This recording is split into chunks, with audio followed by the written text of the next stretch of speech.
Bienvenidos a un nuevo programa de perspectivas. En esta ocasión, y es la segunda ocasión ya que está conmigo, estoy muy contento. Mi madrina del podcast, Sonia Sanauja. ¿Cómo estás, Sonia? Bienvenida Muy otra bien, vez. gracias Alejandro. Un gusto acompañarte. Bueno, pues yo siento que pues preguntarte lo que ya te había preguntado la primera vez, que en estos 2 años que transcurrieron después de la primera entrevista, seguramente cambiaron muchas cosas de las que estás haciendo, o a lo mejor no tanto, pero platícame en qué andas, qué estás estudiando, y qué estás analizando, cómo van tus terapias, qué hace en este momento Sonia, Bueno, mira, ¿qué no hago? qué no haces. Te cuento un poquito más la rutina cotidiana, pues sabes que sigo dando clases, siempre en la UNLA. Eh, los espacios de clase siempre son espacios como de mucha construcción, ¿no? Bueno, tú lo sabes porque además ahí te tuve en el aula. Y trato siempre de ir contra, ¿no? Contra el pensamiento cosificado, contra las ideas establecidas, un poquito de open mind y pensar otras cosas. Y la verdad, las materias que tengo, pues siempre me permiten divagar un poquito al respecto, ¿no? Estoy dando consulta. Empecé a dar consulta en un mal momento, creo yo, porque fue justo que coincide casi con la pandemia. O sea, yo empecé unos meses antes, había cesado de dar consulta por problemas de salud y volví cuando al poquito tiempo se declara la pandemia. Dije, pues fue el peor momento porque pues la renta de consultorio, los espacios cerrados que no permitían mucho. Bueno, cuando empezó todo el mundo estaba como con la incertidumbre de qué iba a pasar, este, pero paradójicamente pues se disparó la consulta. Yo creo que también por las condiciones en que se vivió la pandemia, ¿no? A nivel local y a nivel global.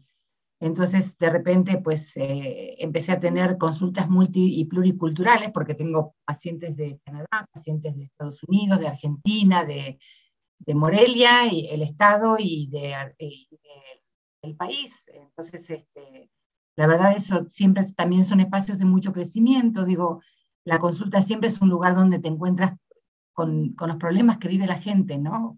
Y eso es para analizar también.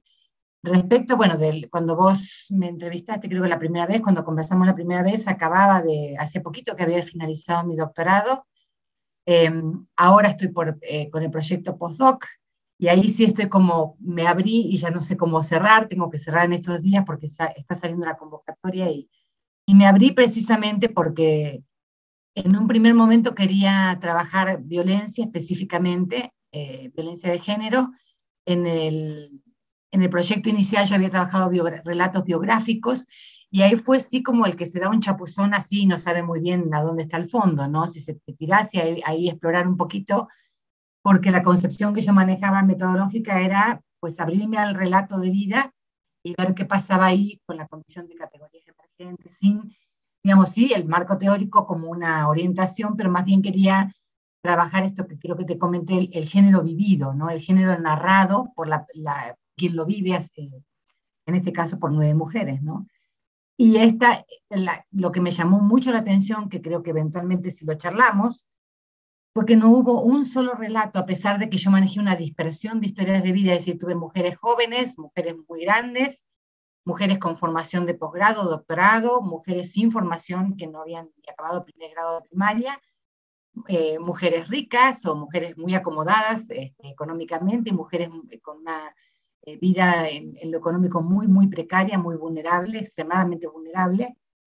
Este, y esa era la idea, encontrarme con una dispersión yo decía, bueno, hacer del punto de encuentro un punto de dispersión.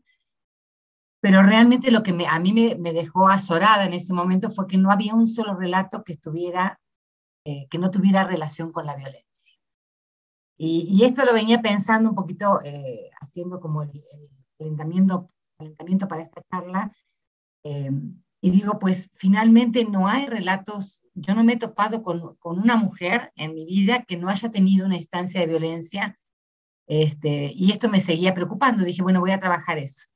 La otra que quería hacer, esto es lo que estoy sopesando, era elegí 9 mujeres, que más bien, y siempre lo digo como algo que me parece absolutamente significativo, se autoascribieron. O sea, yo comentaba que quería hacer una tesis sobre mujeres, relatos, y me decían, yo puedo ser tu entrevistada, y yo decía, pues fantástico, ¿no? Después tuve que ajustar edades, niveles socioeconómicos, un poquito para hacerle el ritual a la ciencia, ¿no? Que te exige estas cuestiones, pero la verdad es que fueron autoascriptas, ¿no? O sea, ellas mismas me decían, yo quiero estar en ese trabajo, ¿no? Y en este caso, bueno, estas 9 mujeres, dije, para mí hice lo mejor, que lo había contemplado incluso para hacerlo, pero menos mal que no lo hice porque fueron 800 páginas de entrevista, o sea, un trabajo que todavía tiene muchísimo que dar, ¿no? En el relato biográfico de estas mujeres, pero me surgió la inquietud de hacer el espejo, y ahora 9 hombres, ¿no? Sobre todo porque en los trabajos de género, acabo de estar con un congreso un coloquio de la UAP, que fue el miércoles que puse, no, el jueves, perdón, que puse un trabajo de investigación ahí, bueno, mi trabajo de investigación actual, y justamente decíamos eso, era una mesa de género donde éramos todas mujeres, ¿no? Entonces yo decía, por un lado, qué bueno porque es un espacio conquistado en la academia por la mujer, pero por otro lado también es un indicador de lo áspero, de lo multidimensional, de lo complejo que es la problemática, que no haya hombres que se dediquen a estudiar género o que sean los menos, ¿no? O que el género aparezca como algo de mujeres y no aparezca como algo... Y en ese sentido dije, bueno, pues sí me interesaría trabajar con 9 relatos masculinos, pero la verdad, te confieso así muy sinceramente y en confianza, dije 9, estuve 2 años para hacer el trabajo de campo intensamente, se te mueven muchas cosas cuando estás trabajando en entrevistas a profundidad, convivís en sus espacios, en este caso con estas 9 mujeres, te haces amiga, te acercás, ves sus realidades, escuchás su pasado, su presente, las expectativas que tienen. Es, es, es maravilloso el trabajo, ¿no? De encontrarse. Yo siempre digo que una ciencia que no trabaje el trabajo de campo, pues la verdad la palabra ciencia no le queda muy acomodada, ¿no?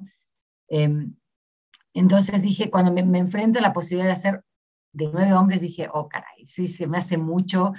Ya había prometido alguna vez en mi vida cuando iniciaba mis primeras investigaciones, vos no habías nacido, creo, yo ya estaba investigando.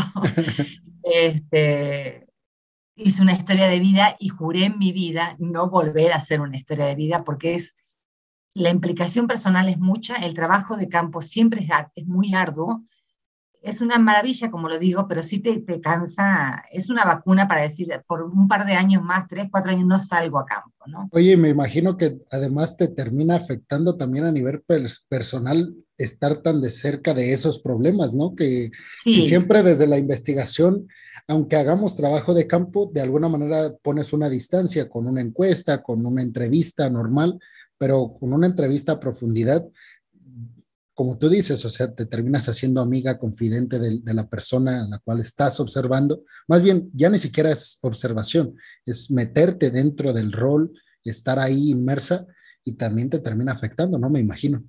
exactamente, justamente cuando uno lee digamos, cuando te vas al marco teórico y Donna Haraway habla de una objetividad donde hay, o cuando Sandra Harding dice, la investigadora está dentro del cuadro que está pintando en la investigación, pues sí, lo lees y te suena muy bonito, incluso decir, bueno, doy cuenta de mi subjetividad femenina, como me decían a mí mis sinodales, pues finalmente tu lugar es un lugar de privilegio, eres mujer blanca, heterosexual y universitaria, ¿no? Entonces, sí, bueno, de todas maneras, esto que tiene muchas lecturas, eso no me pone al margen de no haber sufrido, por ejemplo, algún tipo de violencia, que sufrí muchas por mi condición de género, Que esa pero es una de además dice las, lo sí, pero que esa es sí, una de las discusiones también muy fuertes dentro de los feminismos, ¿no? Agreguémosle de el los plural. feminismos, como dice, Ajá, exactamente. agreguémosle el plural para decir que justamente las críticas, a lo mejor que ven los feminismos desde otra perspectiva, yo me he encontrado con que se critica mucho desde ese punto de decir, ok, quienes están, quienes están defendiendo, entre comillas, lo dicen, al feminismo, pues son finalmente personas desde el privilegio, que desde sus sesgos dejan de aportar ciertas cosas precisamente por estar observando desde el privilegio. Y fíjate que yo no estoy tan de acuerdo con eso. O sea, si en algún Sí, yo sentido decir, tampoco. bueno, Sí, el privilegio de ser, pues no sé si es tan privilegiado ser universitaria, no sé si es tan privilegiado, o lo otro, ¿no? La contraparte, decir, bueno, podría ser más legítimo hacer un trabajo sobre género siendo lesbiana, negra, pobre. Eh, Me parece que es legítimo el aporte en la diversidad, ¿no? Eso es lo que yo creo. Pero sí, con lo que vos, lo que vos decías recién, es así, te termina afectando porque vos sabés que digamos, cuando vas a hacer una entrevista siempre hay una asimetría de poder, siempre. No, y Ah, te decía, cada cosa que decís sabés que tiene, como cada cosa que decían ellas, ¿no? Me afectaba a mí y lo mismo la vuelta, ¿no? Yo trataba de no intervenir y esto lo expliqué, la metodología que usé fue, cuéntame tu vida. Eh, y aún así, cuando yo hacía una pregunta o cuando volvía sobre algún punto, ves la toma de conciencia, que eso pasa en la terapia y pasa en la entrevista, ¿no? Como cuando yo decía, bueno, viviste entonces 50 años con tu esposo, ¿no? ¿Y cómo fue esa vida? No, fue cruel, pero me decís que fuiste feliz. No, pues sí, 50 años juntos, ¿no? Como si la cantidad de años fuera como la garantía de un matrimonio armónico, y no lo es. Entonces empiezan a hacer conciencia, el relato sirve para eso, te encuentras contigo misma en un relato, ¿no? Entonces, sí, sí es fuerte para los dos lados. A mí me dejaron cantidad de cosas y también el temor de decir, bueno, cualquier cosa que yo diga, recuerdo una de las chicas que entrevisté, una mujer, que me decía, estoy mal con mi pareja, ya no sé cómo mantenerme en esto, pero tú sabes, la presión familiar, los hijos. Y yo le decía, bueno, y ahí cómo, qué narrativa tienes para eso, cómo te contienes en tu propio relato, por qué eliges estar donde estás, ¿no? Y ella me decía, es que no es elección, pues ¿qué hago? ¿No? Tengo hijos, yo no los puedo mantener, mi trabajo es un ingreso muy precario, y decir, y en el medio del proceso de las entrevistas, que duró 2 años, ella me dice, logré separarme y estoy feliz. Y decís, caray, y eso tuvo que ver con las entrevistas, es decir, tocaste una vida y como cualquier punto de intersección también es un punto de fuga, ¿no? Y sí, hay mucha responsabilidad compartida, hay mucho entender las historias de vida desde otro lugar que no es el propio. Es fuerte en todo sentido, el trabajo de campo siempre es muy fuerte. Pero digo, pues vivir también es fuerte, ¿no? Y uno anda viviendo siempre, entonces deja de hacerlo. que fíjate, ahorita que me decías esto, me acordé, porque justo es algo que me enteré gracias a una anécdota de mi mamá, que ella sin saber que para mí va a ser algo significativo, ella contándome una anécdota desde lo gracioso para ella, este, me decía que cuando ella estaba niña, escuchaba a mi abuelita platicar con sus amigas ahí afuera de la casa, en la calle, en la acera, y decían que la, la forma de saludarse de las señoras en el pueblo era, hola, ¿cómo estás? ¿Sufres?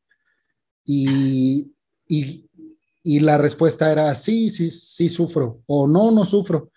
Gracias a Dios no sufro. Esa pregunta iba encaminada a si te había ido bien o mal Ajá. con la persona que te había tocado estar.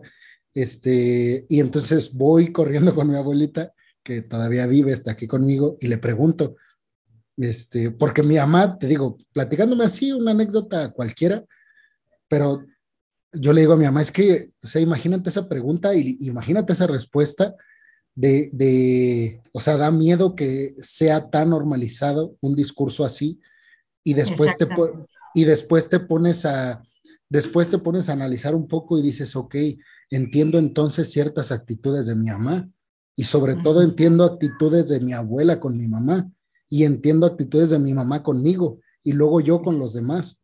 O sea, ya vas viendo un cierto patrón de una anécdota que para mi mamá aparentemente no tenía la importancia que yo le di. Y entonces voy con mi abuela y ella me dice, sí, o sea, era, pues sí, quien te decía que no, no sufría, pues era casi, casi abrazarla, felicitarla y sentir envidia por esa mujer, porque era la suerte que le Exactamente. había tocado.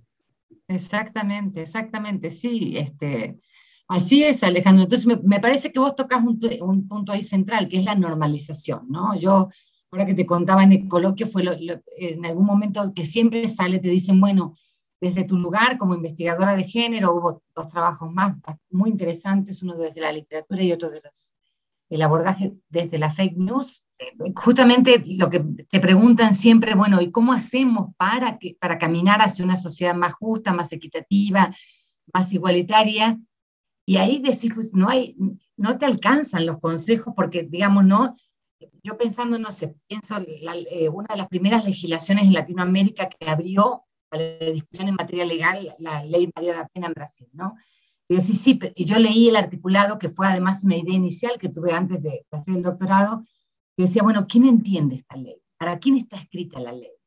Y además, si la mujer no percibe lo que está viviendo como un esquema de violencia, pues no lo denuncia. Entonces ahí está justamente el talón de Aquiles del problema del género, que es la normalización. La otra vertiente, justamente en esto que te estaba contando, de que quería estudiar a hombres o quería estudiar la violencia, yo me aboqué mucho a estudiar la misoginia femenina en mi tesis, ¿no?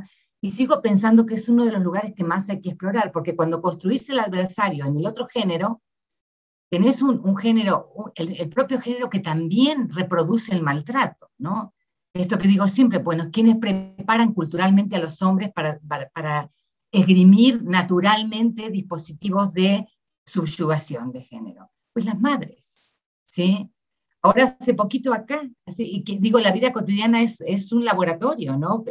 O más bien rebasa las condiciones del laboratorio, ¿no? Pero estaba acá enfrente de mi casa hay una canchita donde generalmente son varoncitos los que salen a jugar al fútbol, y se suscitó en el chat de los propietarios de acá de fraccionamiento una discusión porque al parecer había chicos jugando, se acerca un grupito de niñas que querían usar la cancha y estaban como al costadito y no decían nada esperando que se desocuparan, pero los chicos estaban jugando y hasta que no dieran la medianoche no iban a parar de jugar.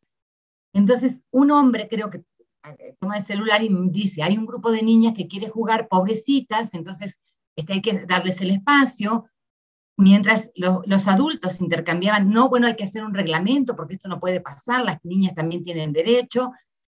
Las niñas, alguna de las niñas se acercó a los niños que estaban jugando y el niño le dijo, sí, nos dividimos la cancha en dos.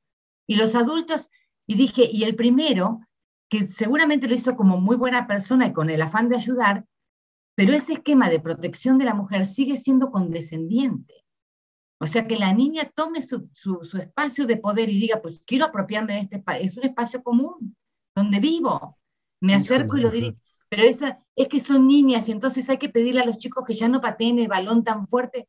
A ver, ¿qué les pasa? O sea, pero esa era una discusión entre adultos y los niños lo solucionaron, se repartieron, cuando terminaron de discutir, bajamos a ver con mi esposo qué estaba pasando, uno que estaba jugando era mi hijo, y estaban las niñas jugando en una parte de la cancha y los niños jugando en otra, que sigue siendo sexista, ¿no? No hay integración. Pero ahí ves la normalización de hay que cuidarlas, no pateen el balón tan fuerte, ¿no? Pues son niños, ¿no? Y juegan, y eventualmente si estás en una cancha o en un estadio, pues un balonazo te va a doler, tanto seas mujer como seas hombre, ¿no? Entonces ahí Pero vas, fíjate, ahí tocas un tema que en la actualidad nos llevaría a preguntarnos la pregunta del millón, ¿no? ¿Existe patriarcado? Y si lo existe, ¿qué aspectos están marcados en ciertos roles sociales, en ciertos aspectos sociales? Porque también yo concuerdo totalmente en eso y, por ejemplo, cuando entró Joe Biden a la presidencia de Estados Unidos, se hablaba mucho de Kamala Harris. Y de Kamala Harris, a mí me molestaba, pero la verdad sí da miedo siempre, o bueno, ese es yo trato de luchar contra eso, pero sí da miedo emitir una opinión, un juicio sobre algo que tenga que ver con feminismo siendo hombre. Esa es la verdad. Y digo, no me pongo en una victimización ni nada. Simplemente es hasta como por responsabilidad dices, ay caray, tal vez no me corresponde hablar de este tema, que yo creo que está mal que sentamos eso, pero bueno, en aquel entonces, en las entrevistas, yo quería hablar del tema y justo hablé con Mondragón, estábamos con Mondragón hablando cuando esto sucedía y yo medio lo comenté, pero ahorita creo que me siento con más seguridad contigo que estás aquí y a mí me molestaba mucho que se hablaba más de la mujer Kamala Harris y no de sus atributos políticos, de su preparación, bueno, de, ahí te de, voy. Sí, y me molestaba porque decía, es que, o sea, decían, es la primer vicepresidenta negra en Estados Unidos. Y era, eso no importa, o sea, lo que importa es que Kamala Harris es una súper política, que está súper preparada y que se ganó ese lugar, no por ser mujer y negra, sino por todos los atributos que seguramente le costaron infinidad de esfuerzos lograr. Y creo que eso se Ajá, repite pero justamente constantemente. eso es lo que está de fondo. Lo que vos decís, bueno, quizás a la mujer le cueste mucho más porque son espacios que están todavía algunos en gran parte vedados para la mujer. Mira, se me vienen dos o tres cosas a la cabeza justo con esto que estás contando. Precisamente, yo digo, lo digo de manera más burda, contigo lo voy a decir de manera más políticamente correcta. A mí me molesta mucho la aportación de anatomía. Lo digo con el nombre efectivo del órgano femenino, ¿no? Aportación de... Y es brutal, pero pues en eso quiero, o mi interés es movilizar, tanto en el aula como en la terapia, como en los espacios donde estoy conviviendo, porque me parece que ahí es donde hay que cambiar las políticas, ¿no? En la vida misma. A mí me molestaría mucho que me dijeran, es que cubres una cuota porque eres la cuota femenina, o llegas, hace poco en una universidad privada de acá había un debate acerca de si dejaban en un cargo directivo a un hombre o a una mujer, y decidieron dejar a la mujer por su condición de género. Y digo, pero es que precisamente el motivo por el cual se comete un feminicidio, por su condición de género. Entonces, si también Sí. le vamos a dar un puesto por su condición de género, aunque no tenga las virtudes, entonces estamos cayendo en lo mismo, ¿no? Y esto es lo que digo, es tan compleja la problemática, y lo que vos decís también lo dice mi esposo, por ejemplo. A mí a veces me da miedo hablar porque finalmente no, pareciera ser que siempre nunca sos una voz autorizada, cuando el género nos compete a todos, ¿sí? O eso debiera pasar, ¿no? Sin embargo, sigue siendo, mira, la otra vez también buscando yo espacios para hacer mi postdoctorado, habría la composición académica de varios doctorados de una universidad local, ¿no? Pública. Y tenés Okay. 80% hombres y 20% mujeres. Y eso te sacude hasta visualmente. Yo veía la fotito, el currículum, y decía, pues sí, no hay forma en que eso no te interpele de alguna manera. Porque ¿por qué las mujeres no llegan? En mi caso, por ejemplo, pude hacer el doctorado después de terminar de criar mis hijos, y lo digo, porque así son las condiciones, ¿sí? Porque también yo puedo decir, fue una elección, quizás una elección con la presión de ser mujer, ¿no? Porque aprendí a ser madre desde que tenía 3 años, ¿no? Me ponían bebés, me daban bebés, me enseñaban a cambiarle los pañales. Mi mamá era una mujer muy, muy extremadamente machista. De hecho, cuando me dijo que vas a estudiar, mamá, voy a estudiar psicología, y me dijo, ¿y para qué si te vas a casar? No, y dije, ¿y eso qué, no? Este, pero bueno, pero esta es la condición que tenemos ahora. Entonces, me parece que estamos en una época de transición. No se ha conquistado poco, Alejandro, creo que se ha conquistado mucho, Sí, yo también pero a creo. veces es mucho formalmente, es mucho de forma, ¿no? Yo decía, bueno, toda la cuestión del transporte público de separación de géneros, toda la cuestión legal, ¿a quién le llega eso? ¿A la mujer indígena o a la mujer no indígena que ni siquiera tiene para salvar su vida cotidiana, que se hace cargo de los hijos porque el esposo o la pareja, si es pareja mujer o pareja hombre, no está o no la ayuda, y es jefa de hogar y no tiene ni siquiera la posibilidad de asistir o de educarse formalmente, entonces también se restringen sus posibilidades de empoderamiento, pues no les llega, ¿no? Entonces, yo creo que la condición de género, a veces cuando pienso, bueno, ¿cómo cambiar esto? Pues es una revolución cultural de raíz, ¿no? Y en eso, aún así, a pesar mío, las mujeres estamos más implicadas todavía, porque la crianza de los niños sigue siendo un asunto de mujeres, ¿no? Y porque si te decides hacer otra cosa, probablemente quienes te condenen sean más las mujeres, precisamente. Porque lo que vos decís, nos hemos tragado el monstruo, ¿no? Hemos introyectado ese patrón, ¿no? Y Entonces, sí aquí, es un asunto bien complejo, ¿no? El tema del feminismo es un tema de votos, es un tema que sigue siendo forma, ¿no? O sea, no vamos a, se toma lo políticamente correcto de tener un lenguaje incluyente, que ya sabe lo que pienso al respecto, de tener las cuotas de la paridad en las boletas electorales, pero no estamos sacando la raíz del problema para limpiarla y volverla a plantar y hacer algo diferente con eso, ¿no? Entonces, de repente te crece el árbol y la copa te aplasta todo lo que estás haciendo porque no lo hiciste bien, ¿no? Entonces me parece que sigue siendo un tema de este tipo. Yo cuando vine a México, la verdad, y lo digo, entre muchas cosas que me choquearon culturalmente, porque es una cultura bastante diferente de la de Argentina en muchos sentidos, Ujú. eh, yo siempre digo, bueno, decían, bueno, hay mucha corrupción en México. Y yo me iba y me fijaba, porque tengo vicio profesional o de formación profesional de checar estadísticas, y consultaba estadísticas de Latinoamérica y hay más corrupción en Argentina. ¿Qué pasa en México? Es más obsceno. O sea, tú estacionas el carro y viene y te dice no, o la señora pone, o el señor de la colonia te pone un cono naranja y te dice aquí no te puedes estacionar. Caramba, es espacio público, ¿no? Entonces, es más obsceno. Entonces, yo también decía, mi vivencia, por lo menos mi vivencia en Argentina, es de un machismo, un patriarcalismo más sutil, mucho más sutil. Sí. Hace poquito estaba mirando una serie, es que bajo el paraguas de CISEC, que analiza psicoanálisis, cine, Ujú. bueno, él trabaja estos temas, un lacaniano, él dice, si quieres conocer una cultura, ve a su cine, mira el cine que hace, ¿no?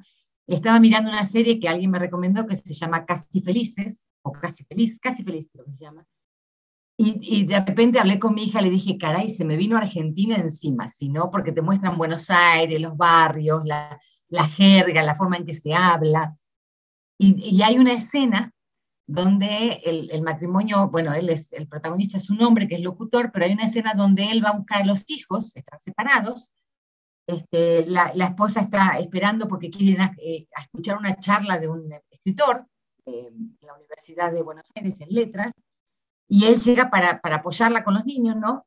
Hasta esta imagen es, él llega para apoyarla con sus niños, ¿no? Porque ella quiere salir del entorno doméstico, quiere empezar a estudiar, quiere... Entonces, ella le dice, oye, te dije a las 8. No, me dijiste a las 9, no te dije a las 8. Bueno, la cuestión es que empiezan a discutir y él le dice, no, perdón, me equivoqué, pensé que eran las 9. Entonces, bueno, no importa, acá te dejo a los niños y me voy. Y se va y cierra el edificio y se quedan encerrados. Entonces llega a su charla y el esposo está marcándole, oye, estamos encerrados, no podemos salir. ¿Te puedes volver? Y le dice, no, vine a hacer mis cosas, arreglátelas, no sé, cuando salga un vecino o llamarle al conserje del edificio. No, pero espera que Gastón está dormido en el piso, los hijos, ¿no? Y es un continuo estar lidiando con eso que yo llamé en algún momento la pedagogización del vínculo, ¿no? Donde se le atribuye a la madre tener un saber natural eh, del cual está dotada genéricamente por ser mujer, en cómo socorrer a sus hijos si tiene una situación de aprietos como esta. Para hacértela corto, termina volviéndose de la charla, no puede escuchar la charla, se vuelve en un taxi, atraviesa el tráfico terrible de Buenos Aires, va llegando y lo ve salir con los hijos cargados porque alguien le abrió la puerta. Entonces vuelve a la charla y ya no la dejan entrar. Y yo decía, es una postal de lo que pasa, es una postal de lo que pasa, ¿no?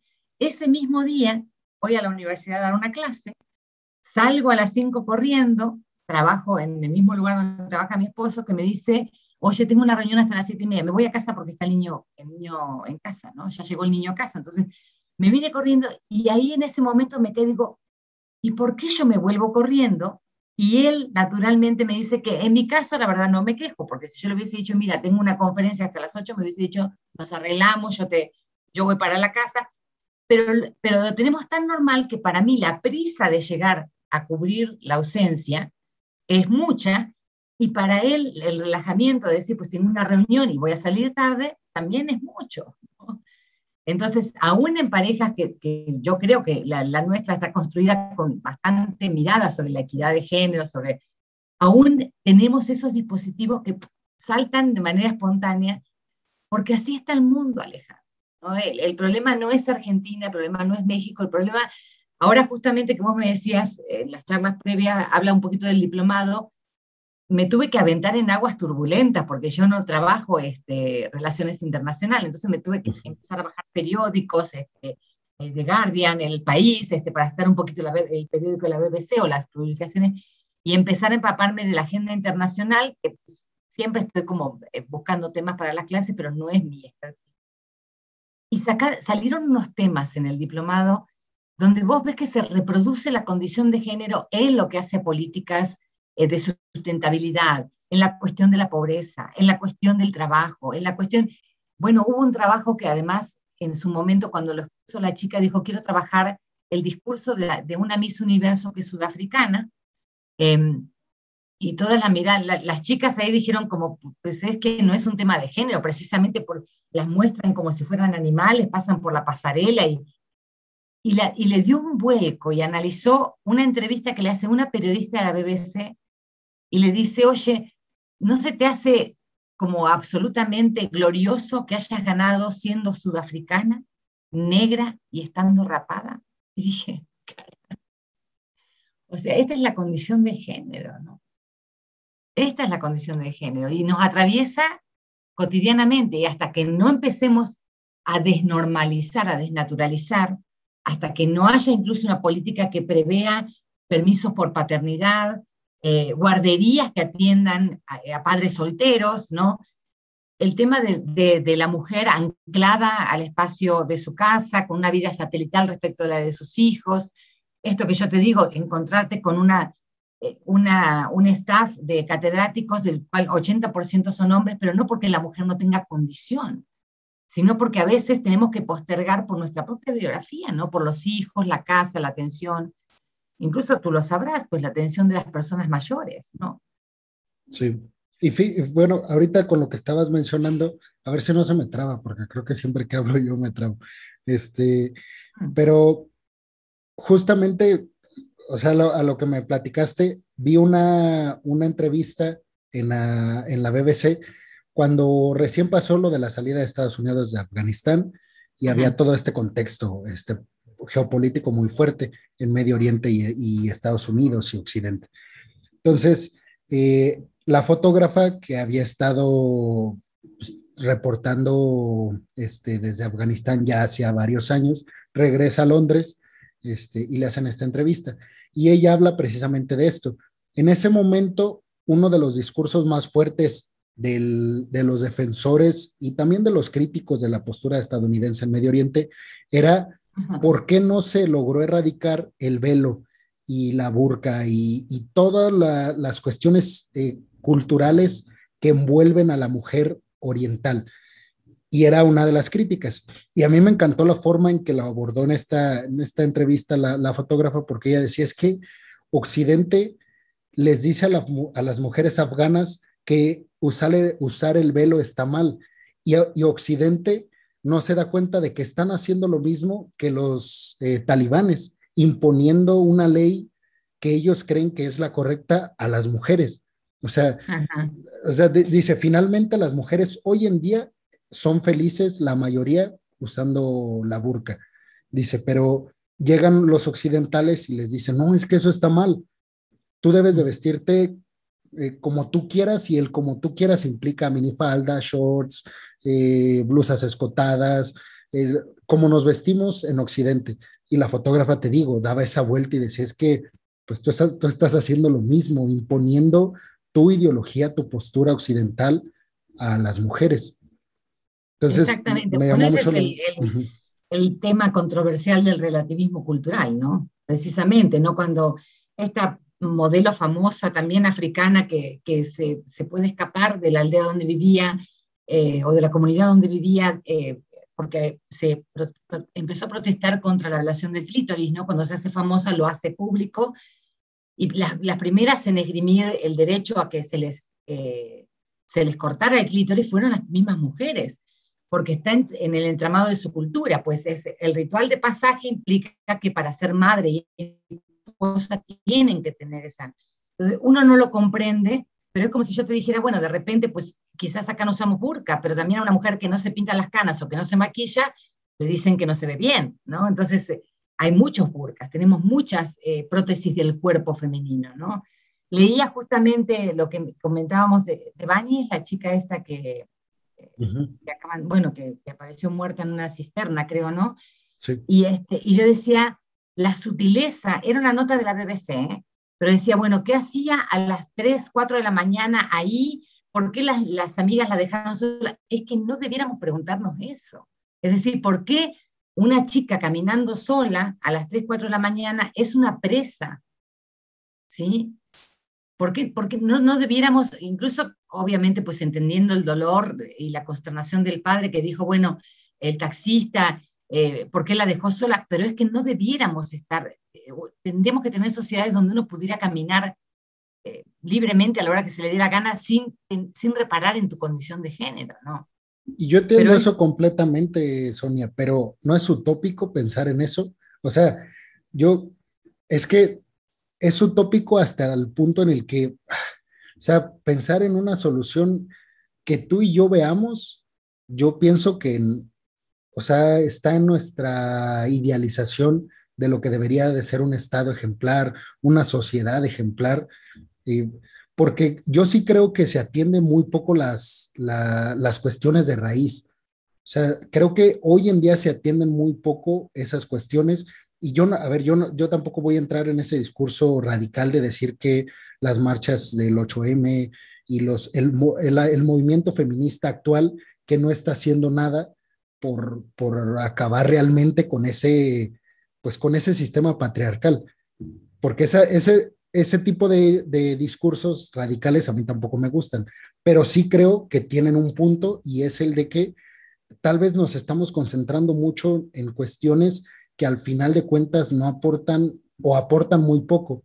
Y en estas cuestiones de atender realmente los problemas, hacer que la terapia sea algo, pues, si no obligatorio, pero sí que tengamos unas bases culturales que nos digan es que tenemos que tener terapia, tenemos que abordar cuestiones de género, eh, a, no cuando ya pasan estos acontecimientos, sino siempre, o sea, estar concientizando a la sociedad, no por medio pues de mecanismos que duran 1 o 2 días y después ya se evaporan.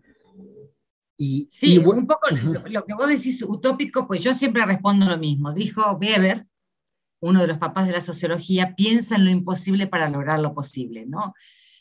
Cuando enseño ingeniería social en la universidad, que es una propuesta de Karl Popper, siempre les digo, bueno, dar vuelta por completo, subvertir un orden, casi que tú sabes no se puede hacer, ¿no? No es de la noche, y además sería, en todo caso, un ejercicio bastante autoritario, ¿no?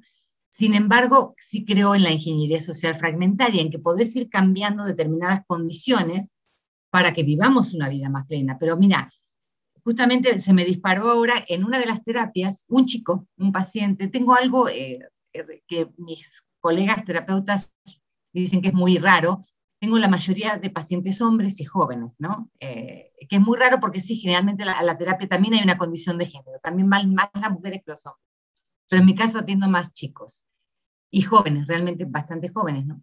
Me decía uno que se estaba preguntando él acerca de si existía la bondad o la maldad naturalmente en el hombre, ¿no? Esto que Rousseau y Hobbes en su momento también esgrimieron, ¿no? Y me dice, porque realmente me puse a pensar, dice, me acuerdo un artista y no se acordaba quién era, yo me acordé porque además la doy como ejemplo en las clases, se llama Marina Abramovich, es una artista, hace performance, y en el 74 creo que ella hace un performance donde ella tiene muchos trabajos con el cuerpo, la percepción del cuerpo, la mirada, ¿no? Se coloca en un lugar con una, digamos, como con el mensaje de puedes hacer conmigo lo que tú quieras, ¿sí?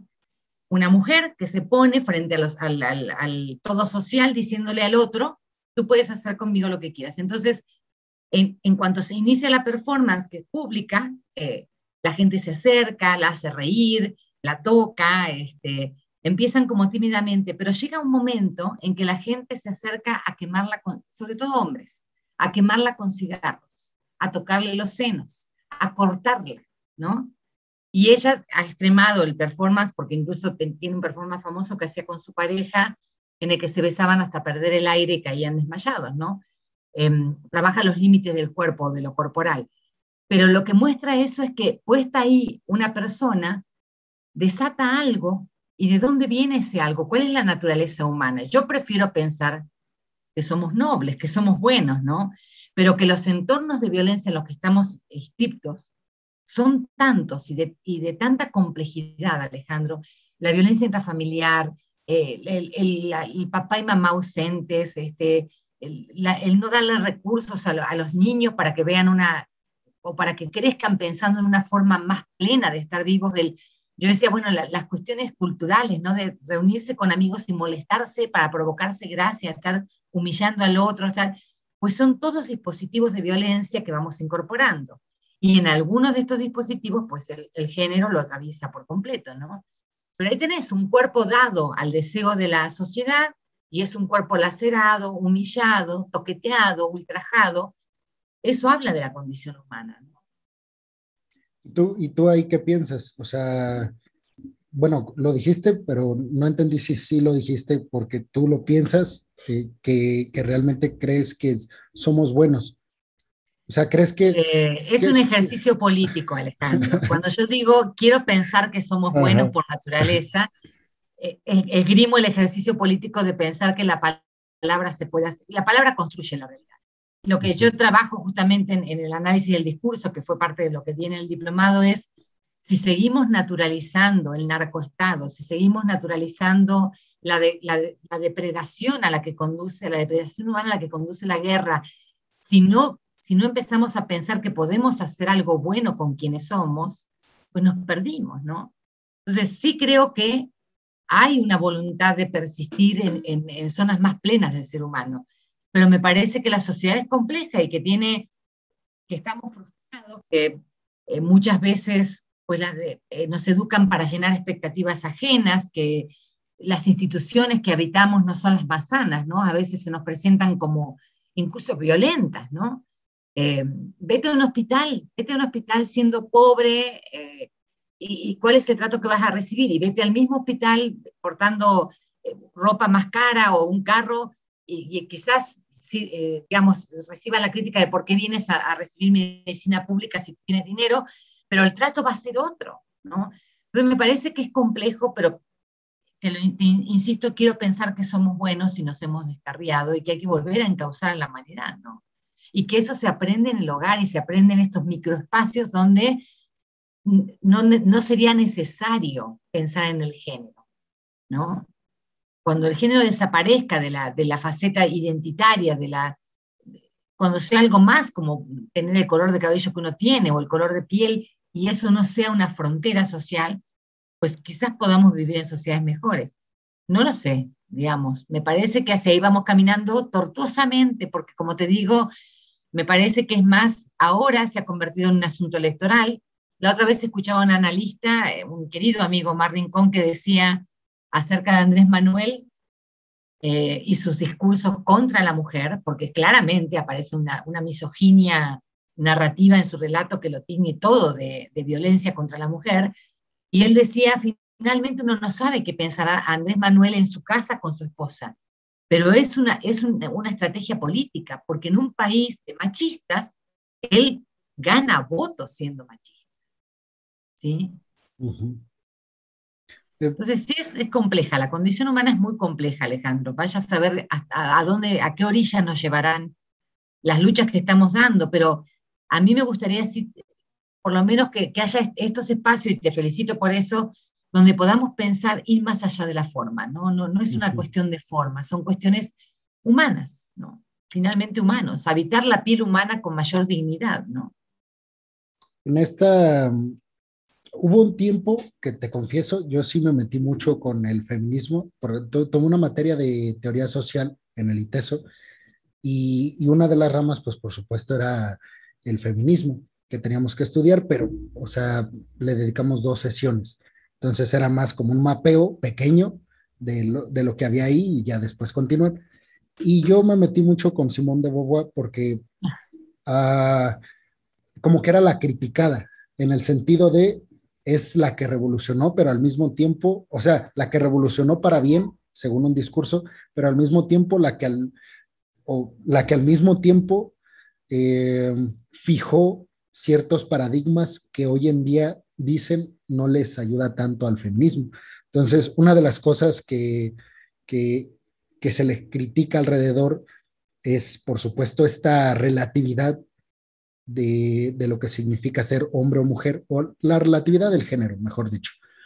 ¿Tú ahí ahí me gustaría conocer tu opinión, porque si bien es cierto que uno debería de tener derecho, uno de los derechos fundamentales debería de ser, pues yo individuo, y sí un sujeto, pero también individuo, poderme percibir como yo quiera. Pero después está la parte de la responsabilidad social. ¿Qué tanta responsabilidad social tienen los demás de también percibirme de la forma en que yo me estoy percibiendo? Si va en contra de las percepciones que tenemos preconcebidas o que tenemos a priori o con las que hemos crecido naturalmente, entre comillas. Ujú. Entonces, ahí tú cómo lo ves? ¿Ves un cierto desorden hasta cierto punto que perjudica más que ayudar al feminismo actual, o crees que es algo que está ayudando más que perjudicando a los feminismos, esta relatividad del género? Mira, a mí me parece, bueno, hay como varias cuestiones, haces una pregunta muy difícil, pero bueno, un poco lo que vos decís de Simone de Beauvoir, bueno, después se la criticó finalmente por una postura esencialista, ¿no? ¿Qué es la mujer? Uh ¿No? -huh.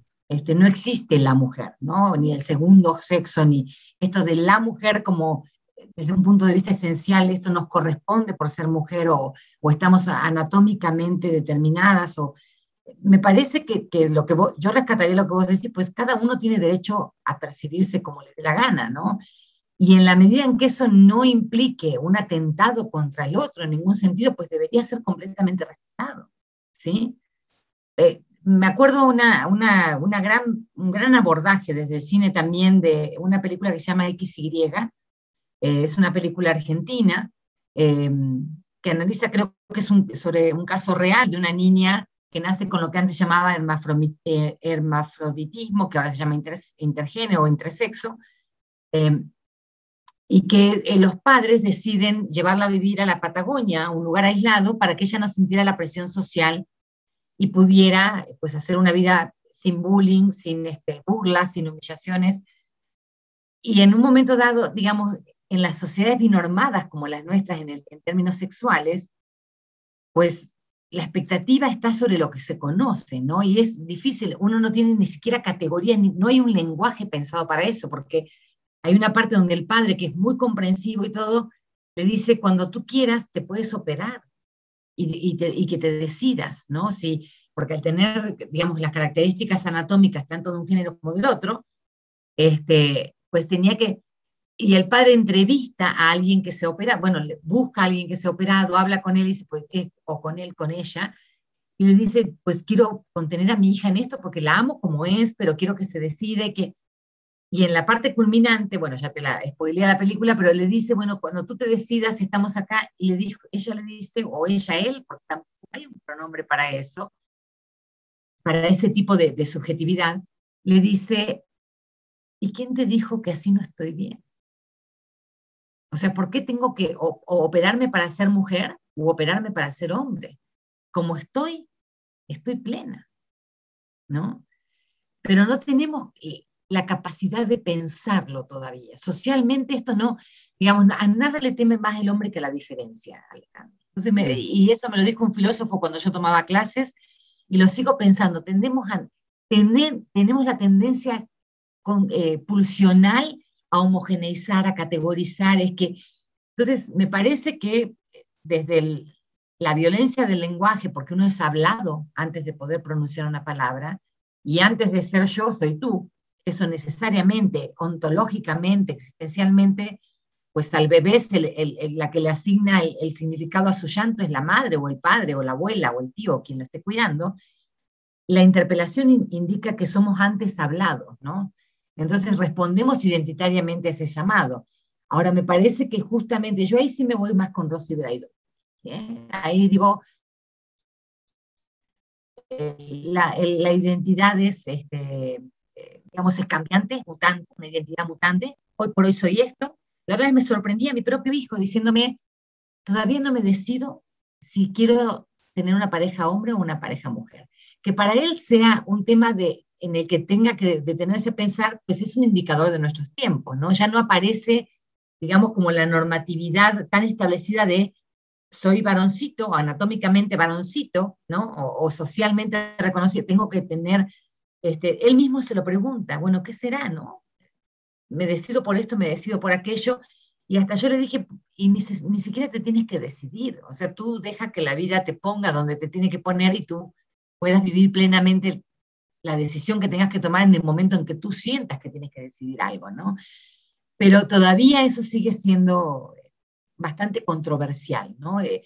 Eso Judith Butler la llama lo abyecto, ¿no? Lo abyecto es lo que no tiene nombre, lo que no se puede eh, amparar en una categoría. Entonces, si yo voy por una dispersión de identidades sexuales, ¿sí?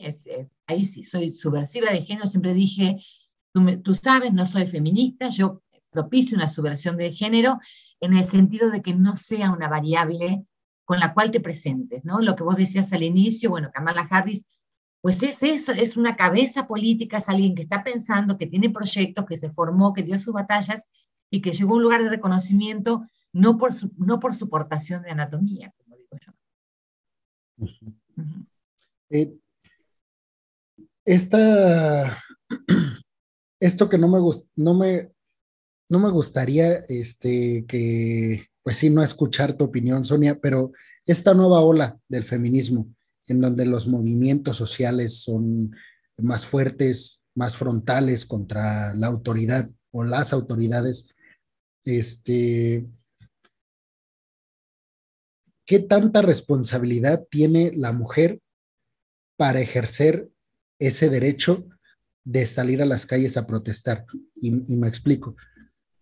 Una de las posturas que abordábamos en una clase de ITESO también era esta postura que naturalmente ejercemos naturalmente me refiero a, no a lo natural como algo dado, sino más bien algo por instintivo, pues, en en esto instintivo que tenemos de responder con lo que tenemos como base, con lo que nos ha construido como personas, como sujetos.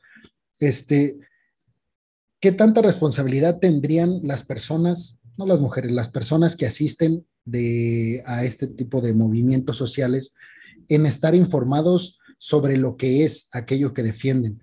Porque de repente te topas con entrevistas y no sé si a ti te ha pasado, pues, pero te topas con entrevistas con personas que están en las marchas, que están metidas en este tipo de movimientos y luego dices, híjole, como que a lo mejor tiene unos abismos grandes para entender lo que hay detrás de todo ese movimiento totalmente legítimo, pero que hay un vacío teórico, si lo quieres llamar así, histórico, contextual, de lo que se está defendiendo. Sí, ¿Crees que exactamente. esto es un problema y crees que por eso tienen poco éxito en el sentido de lograr un cambio verdadero?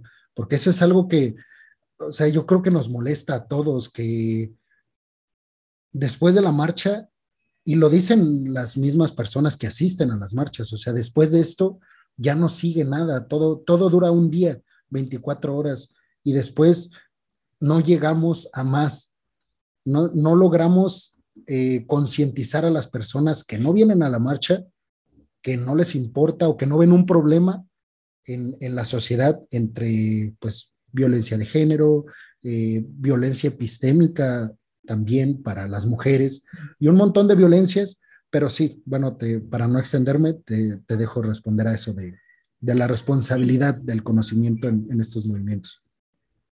Mira, en parte creo que no necesariamente, a mí me causó mucha conmoción en la última manifestación a la que yo fui del 9M, cuando esgrimían, que también me acuerdo, bueno, con la distancia obviamente que hay entre mi persona y la de Judith Butler, como recuerdo que en un texto pone que se asombró que ella escribe muy difícil, escribe muy abstracto, y ella dice que lo hace como un ejercicio político, ¿no? Para que tengan leerla, encuentra con que algunos movimientos sociales empezaron a usar frases suyas, ¿no? Entonces dice, caray, ¿no? Se apropiaron de algo que, eh, digamos, desde la misma academia se me critica por abstracción, por complejidad, por pensamiento críptico, etcétera, ¿no?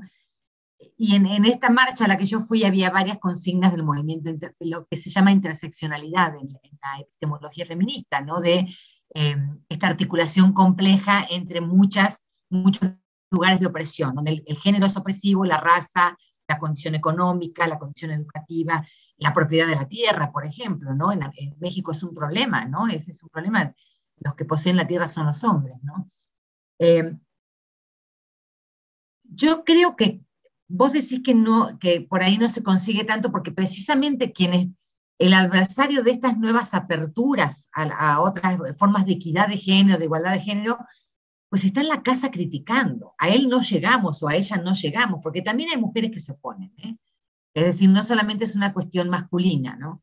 Eh, creo que la vida cambia a veces y se te presenta, no sé, me acuerdo ahora en este momento de Hinkelamer que dice, bueno, finalmente uno de los errores de la ciencia es creer que hecho el concepto, la realidad deriva del concepto. No, la realidad conmueve y forma el concepto, ¿no? Entonces, me parece que hay cambios que sí se han dado, Ale. Fíjate vos que yo pienso que, eh, como decía un colega mío en una entrevista que nos hicieron conjunta, dijo, de todos los movimientos sociales que ha habido y que siguen existiendo, quizás el movimiento feminista sea uno de los que más logros ha tenido en la visibilización de la problemática. Entonces, me parece que en ese sentido la visibilización se ha hecho. Ahora, también creo que esta visibilidad se da en una época donde todo es espectacular, Alejandro. Y lo espectacular tiene el tiempo de Instagram, tiene el tiempo de un tweet, tiene el tiempo de YouTube, ¿no? Es decir, se monta el escenario, salen los fuegos artificiales, se baja y volvemos a una realidad donde la condición de género sigue siendo un problema político, porque lo que se esgrime es esto, unos políticos que salen a decir pensamos en la mujer porque eso les da votos, un político que denigra a la mujer como Andrés Manuel cuando decía previo a que pasara, van a ir armadas, van a ir con bombas molotov, instalando la peligrosidad en clave de género. Y dice, pues, ¿de dónde lo sacas? ¿Qué fuentes te informas? ¿Por qué estás poniendo el sujeto femenino como un sujeto de peligro, ¿no? Que además psicoanalíticamente sí entiendo que tiene miedo, ¿no? Porque hay un otro que se está parando frente a eso. Asegurando también, o sea, yo lo que recuerdo de estos discursos, porque van varias veces que lo menciona, Sí, donde siempre dice, ellas no representan a las mujeres mexicanas. O sea, ajá, este grupo no exactamente. representa, no, y siempre lo dice como, o sea, no quiero que se confundan, ellas no las representan. Y Bueno, los triste, discursos desde el poder y con el autoritarismo que tiene, pues finalmente tampoco me representa lo que él está diciendo, a mí como mujer mexicana, digo, mexicana por elección en mi caso, pero mexicana al fin, ¿no? Eh, me parece que la visibilidad está hecha, me parece que empezamos ya, no sé, si te vas a yo lo dato en el siglo XVII, cuando Marie de Gournay iba a las salas literarias a escribir acerca de la igualdad del hombre y la mujer, no es un fenómeno actual. Ha habido mujeres en la historia que vienen luchando por una condición de igualdad. Ahora, me parece también que esto que vos decís tiene que aparecer en el salón de clases, desde el kinder, en el seno familiar, ¿sí? Que esos son los lugares donde tenemos que politizar la cuestión del género. En la palabra, mira, el otro día venía para casa, después también de dar clases, y en la salida a Charo, me cierra el carro una persona, pero me lo cerró horrible, frené de golpe, me asusté, pensé que lo chocaba, y pensé, bueno, pues se me quiso adelantar, miro de reojo, eran dos hombres, se rieron, me sobrepasaron, ¿no? Se adelantaron, y dije, pues ya, ¿no? Ya los dejé pasar, pues ya que me dejen en paz, ¿no?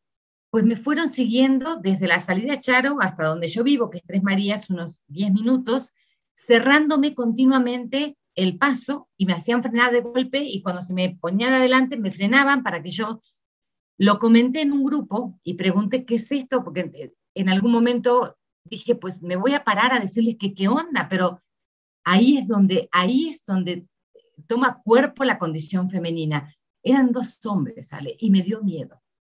Entonces iba mirando, porque siempre hay policías, pero la policía también me da miedo, ¿no? Entonces no me quedó otra más que llegar a mi casa, me iba a sacar una foto de la placa, pero dije, no, me la memorizo porque si me ven con el celular sacando la foto, por ahí puede incrementar el grado de violencia. Y no pude dejar de pensar, bueno, mandé la placa a un chat, mi esposo se encargó de difundirla y alguien nos contestó que ya estaba reportado esa placa ese carro, que era un carro, un Versa gris, me acuerdo la placa y todo, eh, porque son montachoques, ¿sí? Es decir, esperan que vos los choques por detrás, porque digamos, en lo que cubre legalmente el choque, pues el que pega de atrás tiene la culpa, ¿no? Porque no llevaste la distancia necesaria, o como sea, pero yo no pude dejar de pensar que me sentí precariamente mujer, ¿sí? Es decir, puede ser que lo hagan indiscriminadamente, pero esta precariedad se vive. Entonces, en los movimientos sociales me parece que las mujeres colectivamente se hacen cargo de un espacio público. Quizás haya otras vertientes como la vandalización de edificios que puedan ser criticables. Yo digo, para mí sigue siendo más criticable la impunidad frente a los feminicidios, ¿sí? Entonces me parece que es controversial. Creo que a lo que vos me preguntás habría que conocer más, y hay gente que va simplemente por hacer un montón, sin duda, sin duda.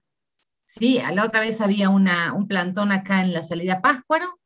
En ese momento yo estaba teniendo una terapia con una chica muy jovencita que es maestra, y me dice, yo tendría que estar ahí porque nos obligan a ir. No es el Sí. movimiento social de los docentes reclamando. Cuando mi hijo me dijo, ¿por qué hacen eso? ¿Por qué obstruyen? Le dije, a veces es la forma en que se hacen visibles las demandas sociales. La ilegalidad como parte del ADN de un movimiento social tiene que ver con hacer escándalo, porque vivimos en un mundo donde lo espectacular es lo que llama la atención. Si Y, no es, tiene una clave espectacular, no llega a serlo. y esta perspectiva de decir, necesitamos llegar a un punto radical para Yo no estoy cambiar, muy de acuerdo. para cambiar algo, o sea, utilizar a la radicalización como una herramienta para desestabilizar aquello que está puesto en el poder, que no lo mueven, para después buscar un equilibrio.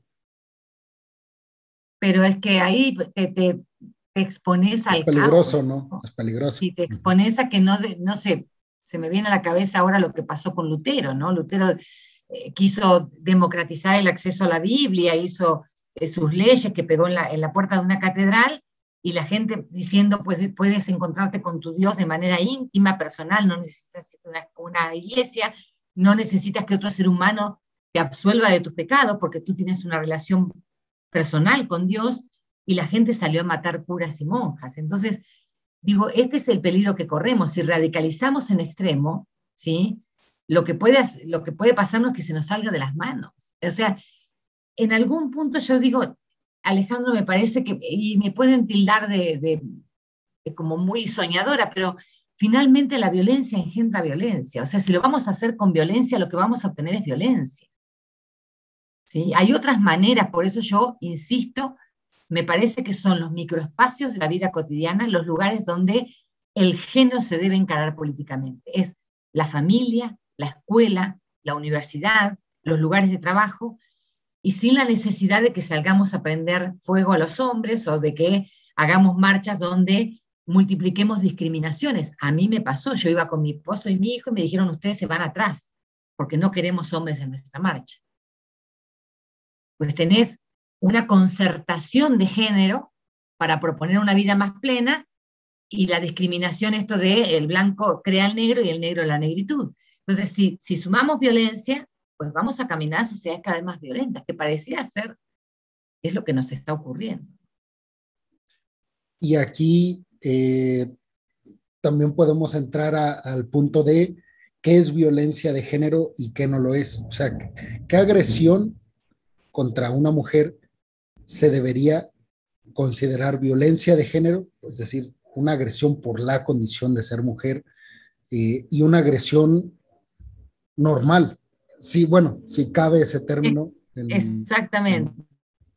Sí, dije, Perdón. bueno, una de las cosas que te dije al inicio es que pues yo quiero empezar a estudiar la violencia. Dije, ¿qué es la violencia? Porque también, digamos, recuerdo una campaña que se hizo que me pareció magnífica en la Ciudad de México cuando yo llevaba poco tiempo viviendo, recién llegaba de Argentina, que eran espectaculares, que mostraban un rostro de una mujer. Si lo veías de lejos, veías como la sangre corriendo por la comisura del labio, el hematoma en el ojo, como los estereotipos de la violencia de género física, ¿no? Pero si te acercabas, acá decía, no me humilles, no me invisibilices, no dejes de hablarme, no sé, bueno, digamos, multiplicaba el concepto o ampliaba el campo semántico de la violencia, ¿no? Es decir, violencia también es que no me tengas en cuenta, que no, la violencia económica, la violencia con los hijos, el no hacerse cargo de los hijos. Habría digamos, a medida que avanza, o digo, no sé si evoluciona, la verdad que yo en ese sentido creo que a veces involucionamos o tenemos marchas y contramarchas, ¿no? Este, tampoco podemos esencializar la violencia, Alejandro. Me parece que pues hay, en la medida en que aparece una violencia inscripta en el cuerpo, con inscripción física, digamos, por mi condición de mujer, anatómicamente mujer, pues eso es claro, ¿no? Por portar el cuerpo que porto, pues convoco al feminicidio o a la violación, pues claramente es violencia, ¿no? Pero bueno, me parece que se está justamente ampliando el campo semántico de la violencia cuando hacemos conciencia de que cuando alguien dice te ayudo en la cocina, pues también es violento, porque no es una tarea naturalmente adjudicada a la mujer, ¿no? Entonces sí me parece que junto con el cambio de los tiempos viene el cambio de las violencias. Y en este ejercicio de, de posturas y perspectivas, ¿qué rol juega la ideología? Que creo que está presente. Y es que la ideología me parece que es hasta, o sea, tiene una connotación negativa por tener a veces carencia de algo detrás, como algo científico, algo teórico, algo que sustente una Ajá. postura, como que tiene esta connotación negativa, pero también hasta cierto punto creo yo que son las que promueven estos movimientos sociales, porque Ujú. luego si te quedas nada más en lo que debe de ser, en lo políticamente correcto, pues finalmente terminas mandando formas para buscar que te solucionen un problema y te devuelven esa forma 10 meses después y te dicen que mandes otra. Y Ajá. entonces, como que la ideología, este sentido de no tener tan presentes las cosas y dejarte guiar por aquellas cosas que son fáciles de entender, también hasta cierto punto creo que ayudan, sobre todo movimientos como el feminismo. Pues sí, bueno, yo la verdad siempre discuto con esta, me presento como controversialmente frente a la ideología, porque la idea de que la ideología es engañosa, que viene de algunas lecturas de Karl Marx o de Hegel incluso, ¿no? Donde la ideología es como no sé, en la caverna de Platón, las sombras, ¿no? Lo que ves borroso, lo que no. Yo creo que la ideología, el signo es ideológico, la palabra es ideológica, es decir, es un esquema de percepciones, es un esquema de valoración del mundo, ¿no? Pero fíjate vos, digamos, independientemente de la cuestión de género, o más allá o más acá de la cuestión de género, justamente cuando vos me decías hablemos de la izquierda y la derecha, yo decía, bueno, ¿qué es la izquierda y qué es la derecha? ¿No? Porque la izquierda acá, la izquierda hoy, si este gobierno se puede decir de izquierda, pues ha habido un aumento de la pobreza estructural. ¿Sí? Yo decía, ¿cómo se manejó la pandemia?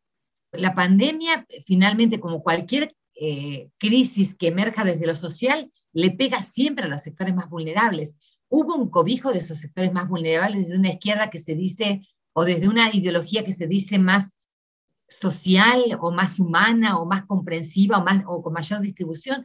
Pues no la hubo, Alejandro. Entonces, me parece, yo siempre digo, pues sí, estoy de acuerdo, todo es ideológico, la palabra es ideológica, el acto es ideológico, el cuerpo es ideológico, no hay nada que sea prediscursivo, pero entonces, ¿de qué hablamos cuando hablamos de izquierda y de derecha? ¿De qué hablamos cuando hablamos de feminismo? ¿De qué hablamos cuando hablamos de radicalismo?